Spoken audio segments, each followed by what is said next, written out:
The following is a paid advertisement. The views expressed are the sole responsibility of the advertiser. Put the power back in your hands. This is Behind the Law with attorney Justin Clark. Welcome to Behind the Law. Great show lined up for you today. Welcome in my co-host, as always, the beautiful Makaila Nichols. Hello, Makaila. How are you? Great. Let's get it right out in the open. Black belt, brown shoes. You tried. Okay, so I was wearing a different wardrobe before the show. It required a black belt. I forgot to bring a brown one, but I don't need you talking trash during the show. I want to get it out there in the open. You know what that sounds like? What? A PP, personal problem. Is that what the kids call it these days? That's what the kids call it. Well, here's what's coming up today. Attorney Jose Rivas joins us. Here's why I think it's interesting. And we always hear about immigration and immigration reform and the immigration problem we have, but I've always been fascinated as to when people do come across the border and they haven't done it properly, when they get picked up, what happens to them? What happens to them criminally once they actually get picked up? How does that process work? Fascinating stuff. Jose's great at that. I look forward to it. And then in the second part of the show today, I'm going to get you updated on the real estate market because you hear about it pulling back a little bit. Does that mean another foreclosure crisis is right around the corner? You will not want to miss it. Makaila Nichols, are you ready? I am. Quick timeout. When we return, attorney Jose Rivas on the immigration and criminal situation in this country as Behind the Law continues. Having debt can leave you feeling helpless. I'm attorney Justin Clark. Filing for bankruptcy may give you the power to lower or even eliminate the payments that have you living paycheck to paycheck. Call me now for a free consultation or visit youhavepower.com and take back control of your life. Does student loan debt have you spinning out of control? You are not helpless. At Attorneys Justin Clark and Associates, our goal is to lower or even eliminate your monthly payments. Call me today or visit youhavepower.com and take back control of your financial life.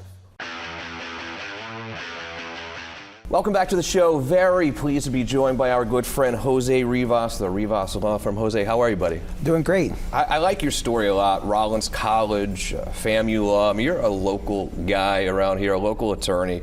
How does that change your career in some ways, knowing this community so well?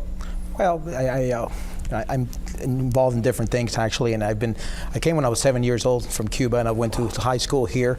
I also went to Rollins College, and I've been able to interact in the community. I have several ventures as well too that I'm involved with, so yeah.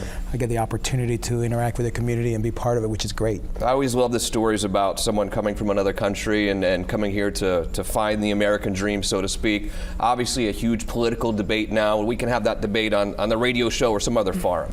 But it's pretty clear that we do have people coming in who don't go through the regular immigration process, and they're here, I guess, technically illegally at the time. You handle a lot of immigration. You also handle criminal.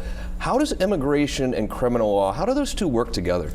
Well, the problem that we have is that there's people who are driving, for example, without a driver's license. It's illegal, but certainly it's not as serious as other kinds of felony cases. So what happens is they'll get arrested, they will go to the jail. Some of them have a bond. They will pay the bond, but what happens is they will have an immigration hold. So once you pay the bond, the immigration will come. They have 48 hours to pick you up. They will pick them up, take them into immigration custody, and what happens from there is that most of them, they will get deported, but the reality is that they didn't have their day in court. They didn't have the opportunity. You know, the Constitution says that there's a presumption of innocence that carries over until you're found guilty. So therefore, here you're in custody, you get deported, but you didn't have your day in court to be able, you know, to show your innocence, so to speak. Let's say that I'm here illegally, okay, and I have a wife or a girlfriend, and they get mad at me, and they call the local authorities and say, "Oh, this guy is here illegally." Will the police officers actually go investigate this? Is that something they're going to do, or is it only going to happen if I have contact with the police? Right. Usually not here in Florida. Yeah. What happens usually is you have to get arrested or you have to go to jail, and then at that point, if you're a red flag, let's say you've been deported in the past, now and you're here in custody again, they could charge you federally by re-entry. It's called a re-entry, illegal re-entry again. Now that's a federal charge, and that does carry, you know, time. But most of the time is you have to have some kind of contact, or at least be arrested and be processed through the jail in order to have an immigration hold. Wow. So let's say I get pulled over for speeding, like you had talked about. So it's literally just for speeding. and they run me and they realize I'm here illegally, am I going to get taken to jail? No, No? speeding is a civil offense. It's not a criminal offense, so you don't get processed through the jail. Usually they should just give you, but again, if they find anything else in the car or it leads to something else, then that's a whole different story. You've seen people, obviously, who are here illegally, who probably risk their life to get here, and then they get caught up in, it's probably even a minor crime at times. How stressful is that for someone who's here illegally, knowing that there's a solid chance they're going to get sent back home? It is. I mean, it disrupts their life.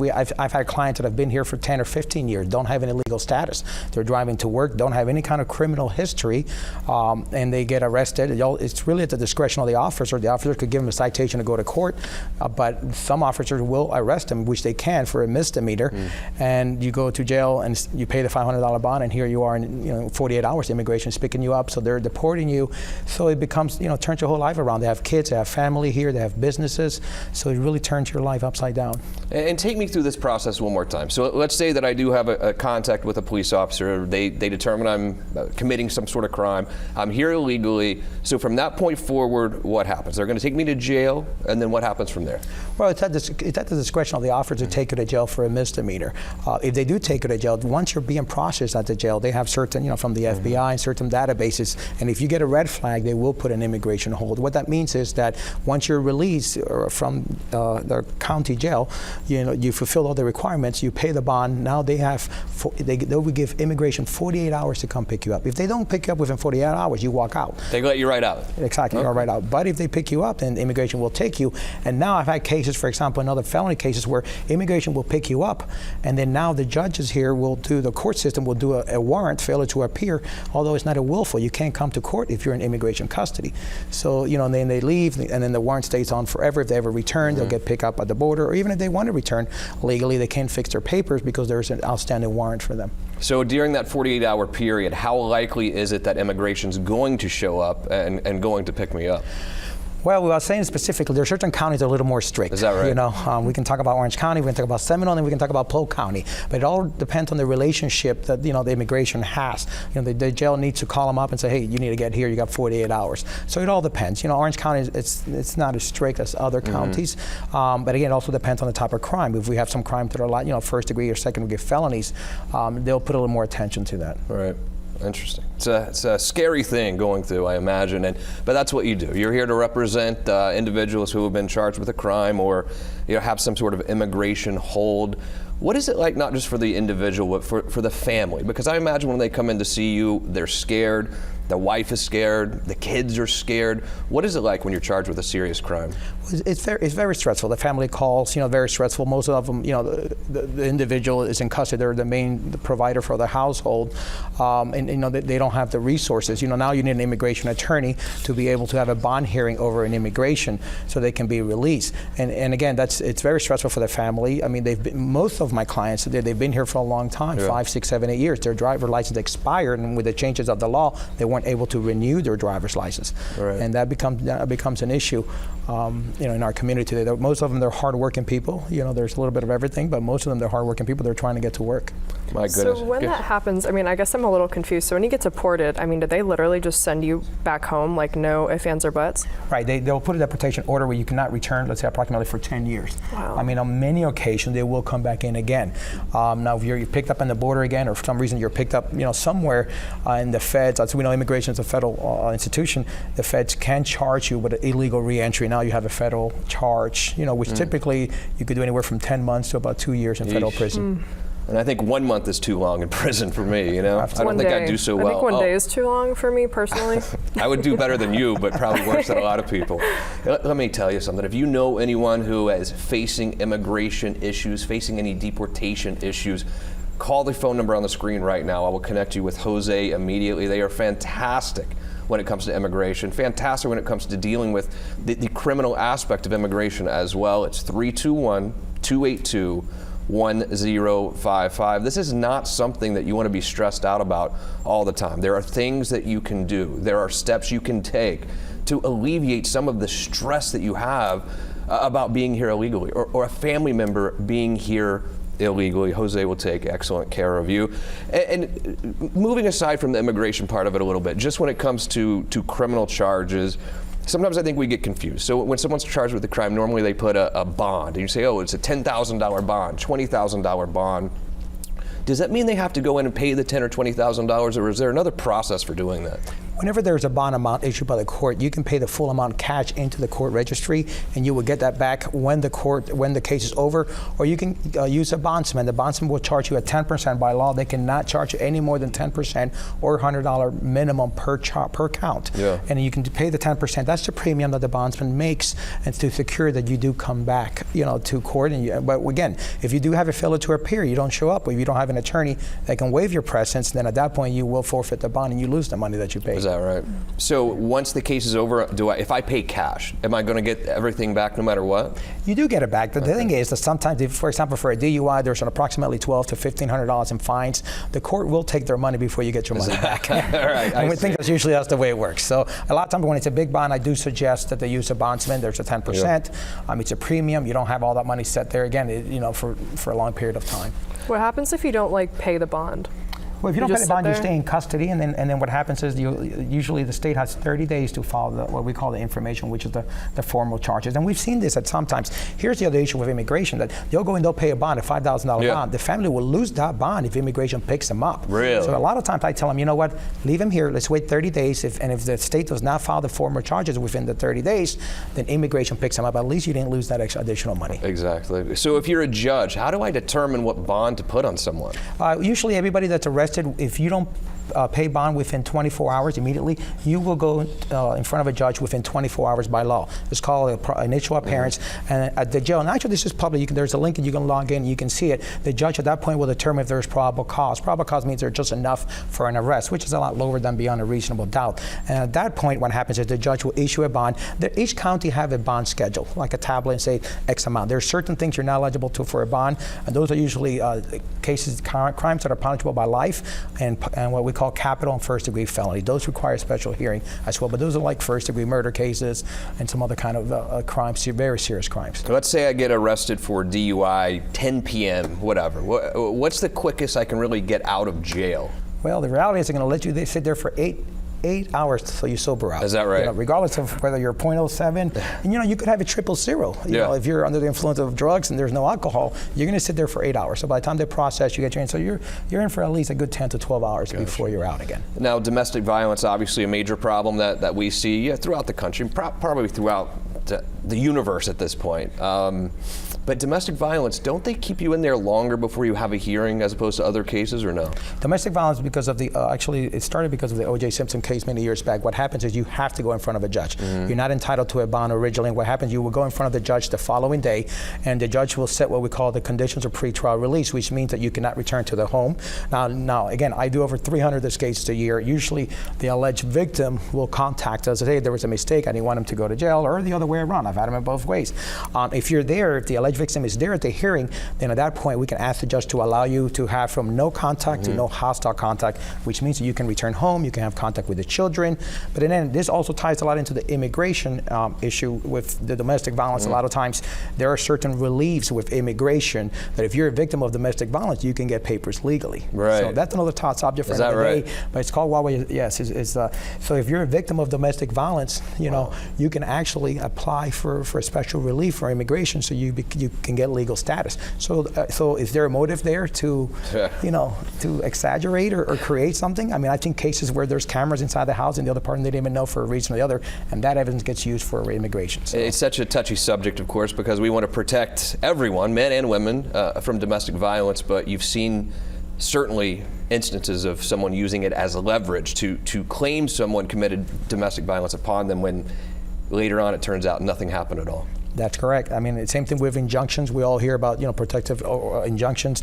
I've had a case 2 weeks ago where the lady filed an injunction against this individual, and she's knocking on his door the night before the hearing at 2 o'clock in the morning. We have her on camera. Is that right? So unbelievable. If you have any questions whatsoever about immigration or criminal law, Jose Rivas, the Rivas Law Firm, will talk to you literally right now. The phone number on the screen, 321-282-1055. Jose, we have a lot of mutual friends. Nice to actually meet you in person today. Everyone raves about you. What a pleasure. Thank you for having me here. Here's what we're going to do. Quick break. When we return, you've heard the real estate market is booming. We've all heard that. You lived through the foreclosure process with me a decade ago. When this market corrects, Will we have another foreclosure crisis? It's just ahead on Behind the Law.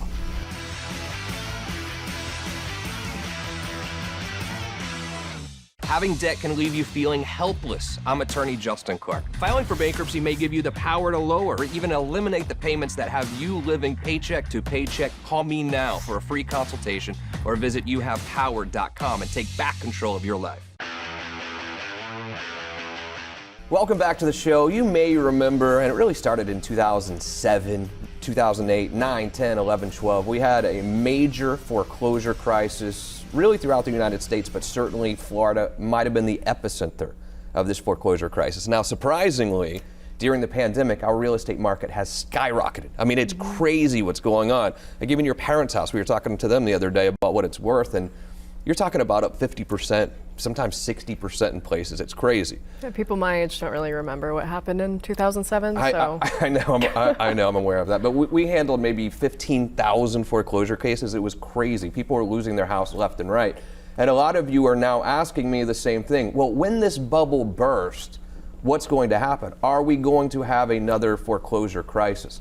And I want to answer with my personal feeling about this, and it's an unequivocal no. We are not going to have another foreclosure crisis like we had in 2008. I don't believe that we will. The values have gone up so much. What happened in 2008 is everyone was underwater on their house, so they owed more on their mortgage than the house was worth.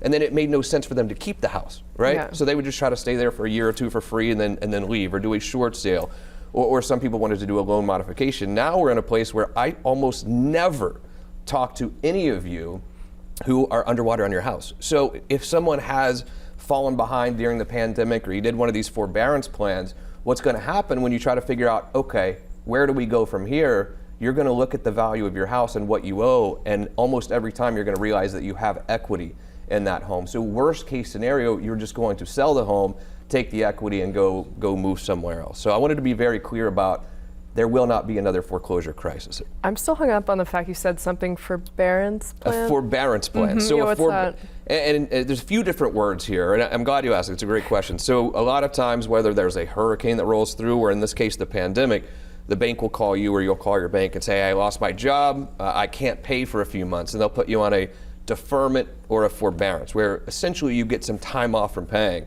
But it can be a little bit weird and challenging sometimes, because sometimes they'll say, okay, you don't have to pay us for 6 months, and then 6 months later they want one check for 6 months worth of mortgage payments. That's not helping anyone.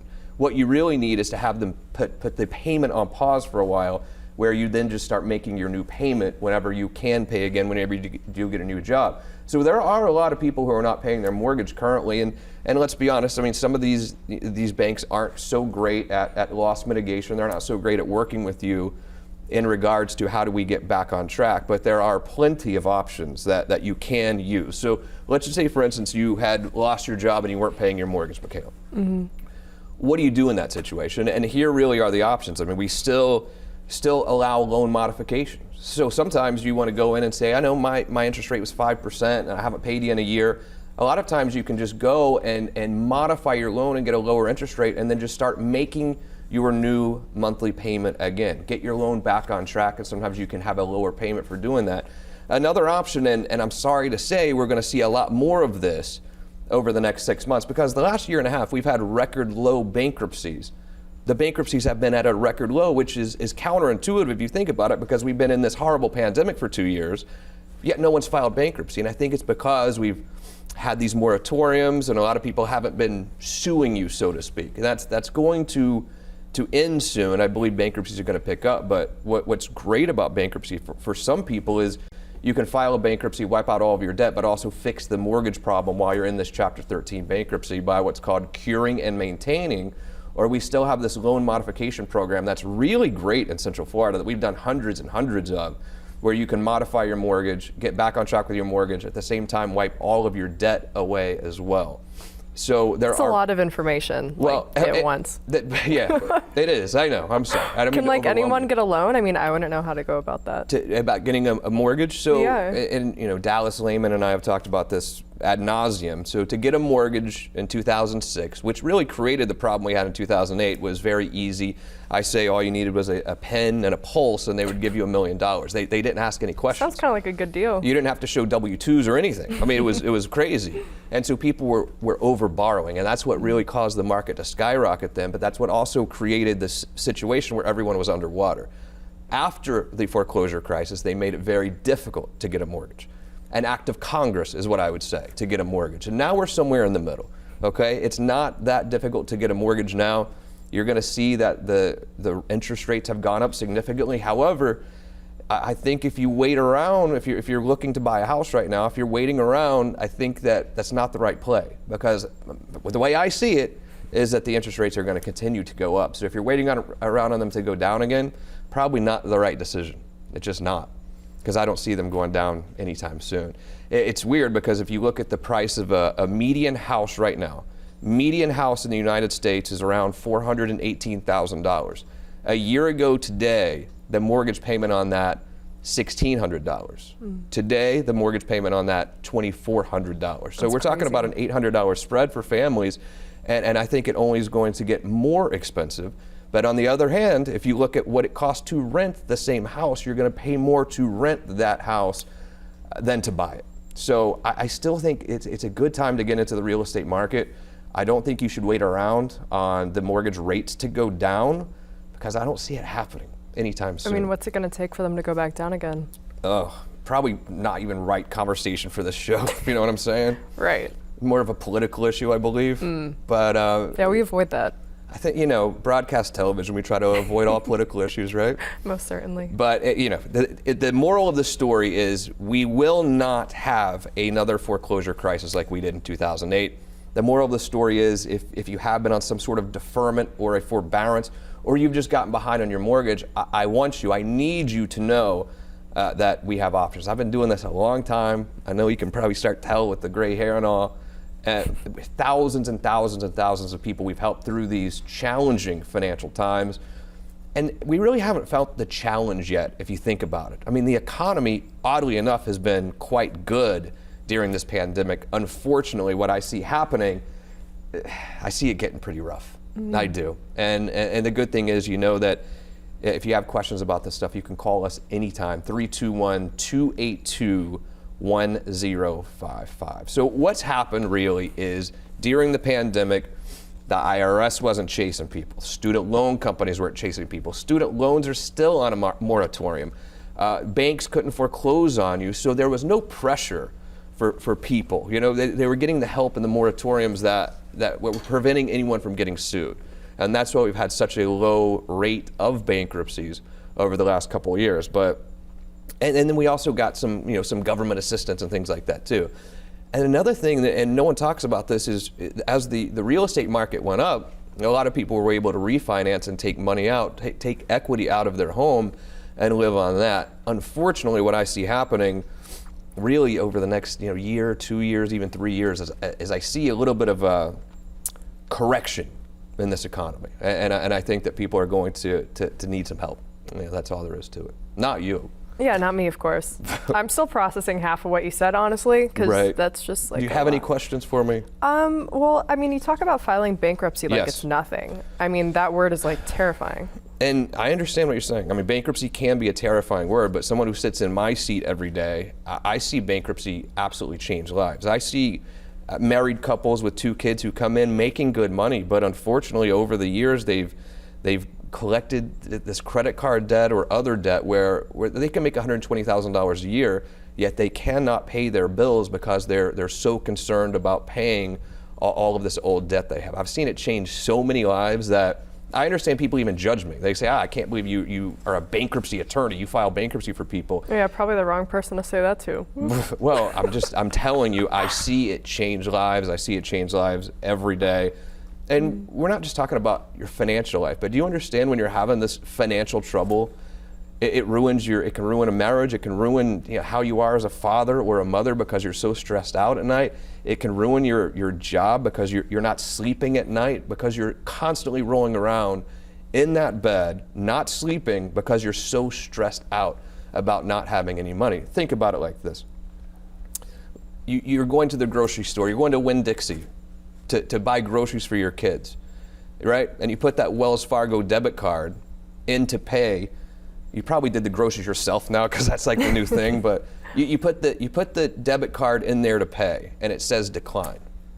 You can't buy groceries for your family. This is the kind of thing that I see happen all the time, and why when people want to judge me for filing bankruptcy for people, I don't care.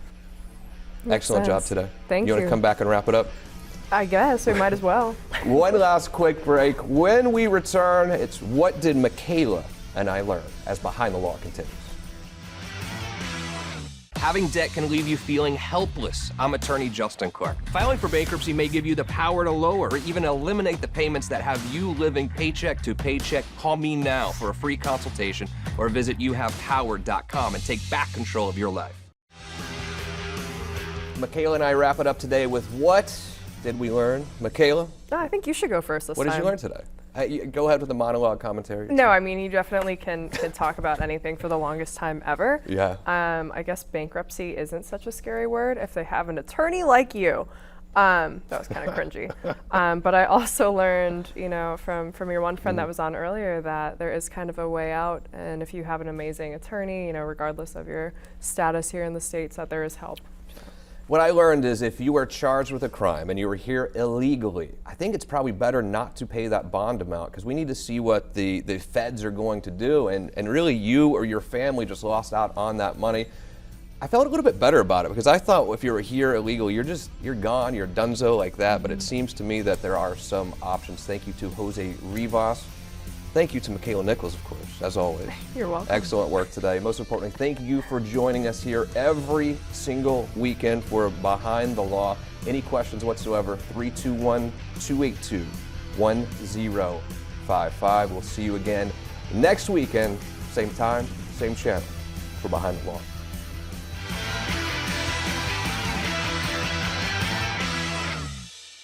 I have no doubt in my mind the best new product in real estate right now is Home Uplink, and I'm so happy to be joined by their very, very smart founders. I mean, this is a great product. Barrett and Zach are here.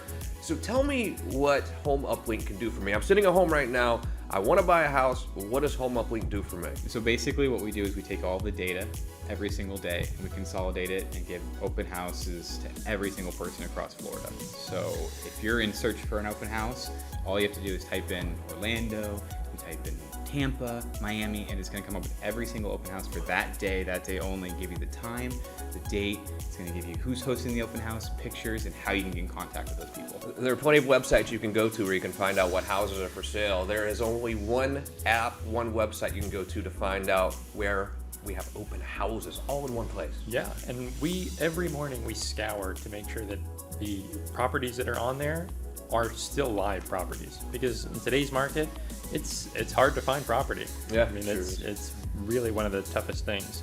And it's not just for consumers. This helps real estate agents as well. This is a very good friend of real estate agents. Yeah, what we want to do is we want to help real estate agents have an online presence for their open houses, because if they're going to do the work, they should get the benefit. Yeah, totally agree. You can do yourself a favor. Visit Home Uplink. Download the very convenient app. I'm so proud of you guys. I can't wait to watch this thing totally explode. The best new product in real estate, without a doubt, is Home Uplink. The proceeding was a paid advertisement. The views expressed were the sole responsibility of the advertiser.